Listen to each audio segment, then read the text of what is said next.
इस संसार में सबसे बड़ा दंड क्या है? किसी को क्षमा कर देना सबसे बड़ा दंड। क्यों? आपके साथ किसी ने कुछ गलत किया, आपसे किसी ने कुछ गलत बोला, और आपने अगर तुरंत रिएक्ट किया, तुरंत बोल दिया, तुरंत गुस्सा किया, तुरंत क्रोध किया, तो आपने उसकी गतिविधि का तुरंत बदला ले लिया। लेकिन उसने कुछ कहा और आपने क्षमा कर दिया, तो फिर प्रकृति को यह संकेत मिल जाता है कि इसने हमसे कुछ नहीं कहा है, इसने इस व्यक्ति से कुछ नहीं कहा है, अब इसका बदला हम लेंगे। तो फिर प्रकृति उससे बदला लेती है।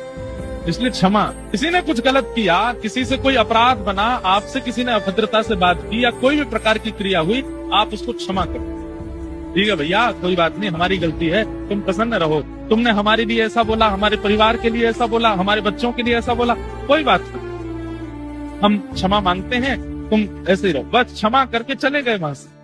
लेकिन एक बात और, आप बोल करके तो क्षमा करके गए, लेकिन मन में सोचते जा रहे हैं अब देख तेरे साथ क्या होगा, तेरे को भगवान देखेगा, भगवान बताएगा। नहीं नहीं, मन में भी कुछ मत लाइए। क्षमा हृदय से और वाणी से, दोनों से क्षमा करके चले जाइए। ठाकुर जी देखेंगे, व्यक्ति जब किसी की गलती पर उस पर प्रतिक्रिया देता है तो फिर ठाकुर जी कहते हैं बदला इसने ले लिया, अब मैं कुछ नहीं करूंगा।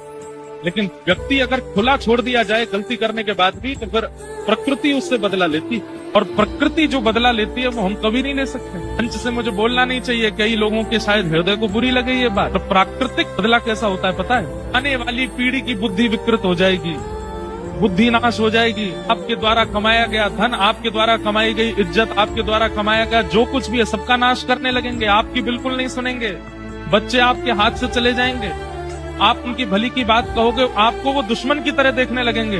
ये प्रकृति का बदला है।